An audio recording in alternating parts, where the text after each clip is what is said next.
বিয়ের পরের দিনই সেই নারী দরজায় লাথি মেরে ভেঙে ফেলল এবং জেদি স্বামীকে নিয়ন্ত্রণে আনতে সে সরাসরি হাতে তলোয়ার নিয়ে বারে ঢুকে গেল, যেখানে তার স্বামী বন্ধুদের সঙ্গে মজা করছিল। বন্ধুরে তাকে দেখি বুঝে গেল ব্যাপারটা খুবই বিপজ্জনক। তখন বন্ধুদের একজন তাকে মদ অফার করলো, কিন্তু পরের মুহূর্তেই নারী তলোয়ার বের করে বোতলটিকে দু টুকরো করে দিল। এটা দেখে বন্ধুরা এত ভয় পেয়ে গেল যে একজন তো সঙ্গে সঙ্গে হাঁটু গেড়ে বসে বলল, আজ থেকে আপনি আমাদের বস। আসলে সে কোনো সাধারণ নারী নয়, এই শহরের সবচেয়ে বড় মাফিয়া ডন। সে এসেছে তার মায়ের কোম্পানি ফিরিয়ে নিতে, যেটা শত্রুরা দখল করে নিয়েছিল। তখনই শহরের সবচেয়ে বড় ব্যবসায়ী সাম্রাজ্যের বয়োজ্যেষ্ঠ মালিক তাকে খুঁজে বের করে একটি শর্ত দেন, যদি তুমি আমার জেদি নাতিকে বিয়ে করে তাকে ঠিক করে দাও তবে তোমার মায়ের কোম্পানি ফিরিয়ে দেব। তবে মনে রেখো, আমার নাতি এই শহরের নাম্বার 1 উচ্ছৃঙ্খল ছেলে। নারী এক মুহূর্ত না ভেবে রাজি হয়ে যায়। দাদাও অসুস্থতার অজুহাত দেখিয়ে নাতির ওপর বিয়ের চাপ দেন। বাধ্য হয়ে ছেলে সম্মত হয়। পরদিন ছেলে রেজিস্ট্রেশন অফিসে আগে পৌঁছে ভাবতে থাকে হয়তো কোনো বুড়ি বা অদ্ভুত মেয়ে হবে, কিন্তু মেয়েটিকে দেখার পর তার সৌন্দর্যে সে হতবাক হয়ে যায়। কিছুক্ষণ কথা হয়, তারপর নারী বলে, চলো তাড়াতাড়ি বিয়ের কাগজ সাইন করি। বিয়ের পরে স্বামী কিছু শর্ত দেয়, তুমি আমার থেকে শারীরিক দূরত্ব রাখবে, আমাদের মধ্যে কোনো ঘনিষ্ঠতা থাকবে না। নারী সেই কাগজ ছিঁড়ে ফেলে এক ঝটকা এসে তার কোলে বসে বলে, বিয়ে করেছি, এখন এসব শর্ত চলবে না। স্বামী হতবাক হয়ে যায়। এরপর নারীও 3টি শর্ত দেয়, রাতে দেরি করে বাইরে নয়, তার সামনে সিগারেট নয়, আর কোনো নারীর আশেপাশেও ঘোরাঘুরি নয়। যদি সে একটি শর্ত ভাঙে তবে তাকে খেলনার মতো ভেঙে ফেলবো। স্বামী এতটাই ভয় পেল যে সঙ্গে সঙ্গে গাড়ি নিয়ে পালিয়ে গেল। ছেলেটি মায়ের ছবির সামনে গিয়ে বলল, আমি কখনো বাবার মতো হব না, এই বাড়িতে আর কোনো নারী আসবে না।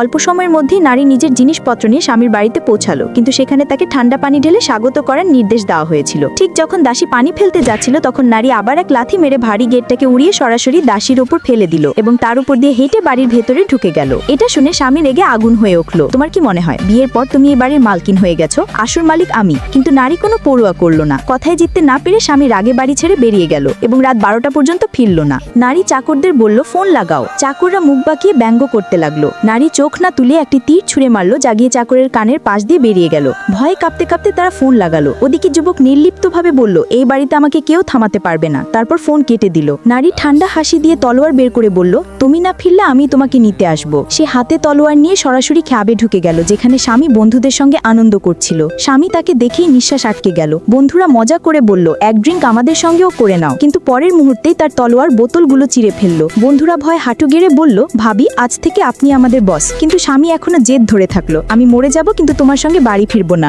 নারী বলল, চলো বাজি ধরি, শুটিং কন্টেস্ট, যে হারবে সে বাড়ি যাবে। ছেলে খুশি হয়ে গেল, ভাবলো এবার তার জয় নিশ্চিত। সে শর্তও রাখলো, যদি আমি জিতে তুমি আমাকে আর বিরক্ত করবে না। নারী হেসে সম্মতি দিল। প্রথম গুলি স্বামী ছুড়ল, যা সোজা লক্ষ্যবস্তুতে লাগলো। এখন পালা নারী।